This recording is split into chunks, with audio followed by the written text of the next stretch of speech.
Hello everyone, welcome to global academy. आज है 22 अप्रैल 2020। देखते हैं आज के तमाम करंट अफेयर्स और इनसे रिलेटेड जितने भी इंपॉर्टेंट फैक्ट्स होंगे वो हम डिस्कस करेंगे। So let's begin with the first question. Who has criticised the Indian government for what it is called growing Islamophobia in India? किसने भारत में बढ़ते इस्लामोफोबिया के लिए भारत सरकार की आलोचना की है? तो ये ऑर्गेनाइजेशन ऑफ इस्लामिक कोऑपरेशन ने हाल ही में की है। स्टूडेंट्स, ये एक पॉलिटिकल इशू है जिस पर हम ज़्यादा डिस्कस नहीं करेंगे और नहीं आपको इसके बारे में कुछ कमेंट करने हैं। बस एक इंटरनेशनल पॉलिटिक्स से रिलेटेड ये क्वेश्चन है, इसलिए मैंने यहाँ लाया है। बाकी ऑर्गेनाइजेशन ऑफ इस्लामिक कोऑपरेशन, इसके बारे में आपको जानकारी होनी चाहिए कि ये क्या चीज़ है। ऑर्गेनाइजेशन ऑफ इस्लामिक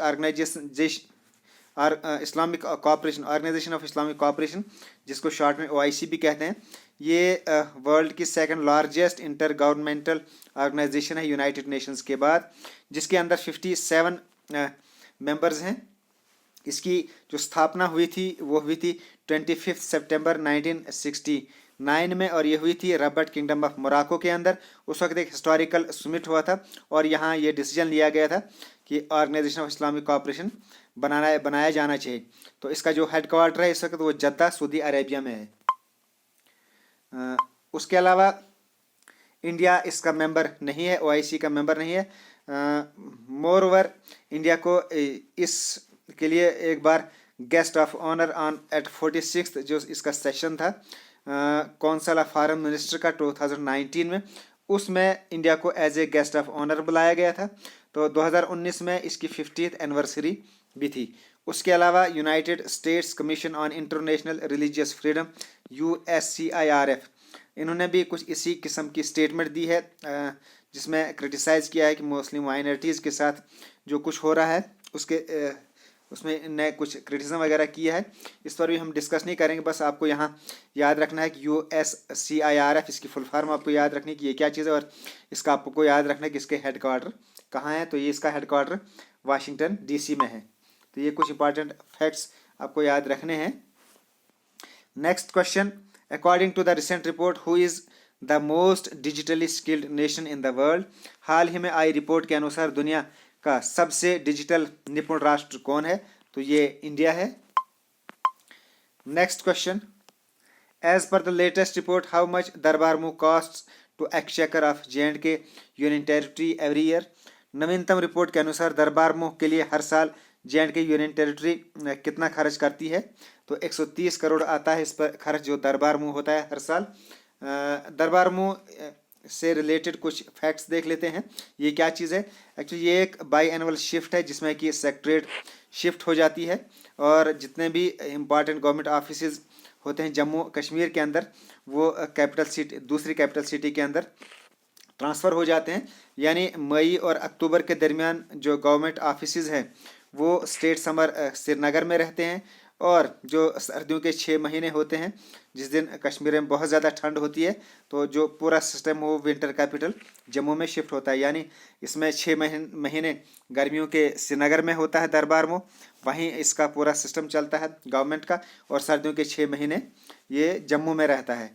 और इसकी जो शुरुआत की थी ये डोगरा रूल के दरमियान हुई थी 1872 में, और इसकी जो शुरुआत की थी वो की थी महाराजा रणबीर सिंह ने।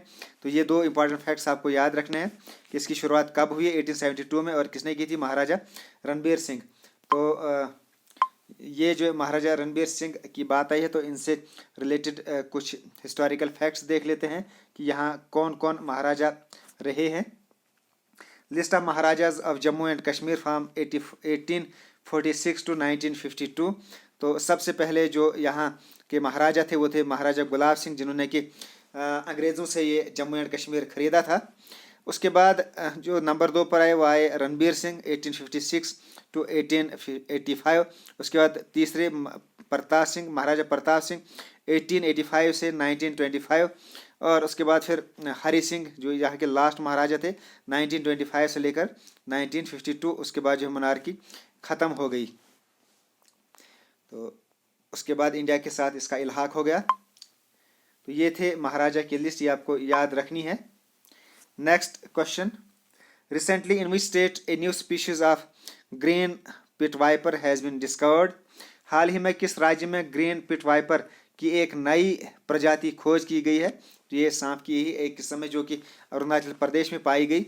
New species of venomous snake in Arunachal Pradesh, इसकी अभी डिस्कवरी हुई है और इसको जो नाम है वो रखा गया है ट्रिमीरेस्यूरस ट्राइमेरिसोरस सालाजार। तो ये आपको थोड़ी इसकी प्रोनाउंसिएशन देख लेना आप, ट्राइमेरिसोरस सालाजार, ये इसका नया नाम है। और इसकी जो डिस्कवरी हुई है, it is discovered in the thick evergreen forest of पक्का टाइगर रिजर्व इन अरुणाचल प्रदेश। पक्के टाइगर रिजर्व अरुणाचल प्रदेश में, वहाँ इसकी डिस्कवरी हुई है। Next question, recently Norman Hunter has passed away, who was he? हाल ही में नॉर्मन हंटर का निधन हुआ, वह कौन थे? तो वह एक फुटबॉलर थे, इंग्लैंड के थे ये। और ये FIFA वर्ल्ड कप का जो उस वक्त विनिंग स्क्वाड था इंग्लैंड का, ये उसका हिस्सा थे और इनको विनर्स मेडल भी मिला था 2007 में। Next question, which country has recently delivered 2 masks to each household? हाल ही में किस देश ने प्रत्येक घर में 2 मास्क की डिलीवरी शुरू की है? तो ये की है जापान ने शुरू। ये है वर्ल्ड मैप, यहाँ पर है इंडिया, यहाँ है चाइना और ये इस जगह जापान है, ये आपको याद रखना है। इसके राइट साइड में पैसिफिक ओशन है। तो जापान को लैंड ऑफ राइजिंग सन भी कहते हैं। कैपिटल है यहाँ की टोक्यो, एम्परर है यहाँ के नोरोहिटो और प्राइम मिनिस्टर यहाँ के शिंजो एबे और करेंसी है यहाँ की जापानीज येन। तो ये थे आज के तमाम करंट अफेयर्स। मुझे उम्मीद है आपको पसंद आए होंगे। स्टूडेंट्स, आप कमेंट भी किया कीजिए कि आपको हमारे ये एफर्ट्स कैसे लग रहे हैं और कोशिश कीजिए कि अपने फ्रेंड्स के अंदर भी इन वीडियोज़ को शेयर करें ताकि वो भी इसका फ़ायदा उठा सकें। Okay, thanks, best of luck, God bless you all.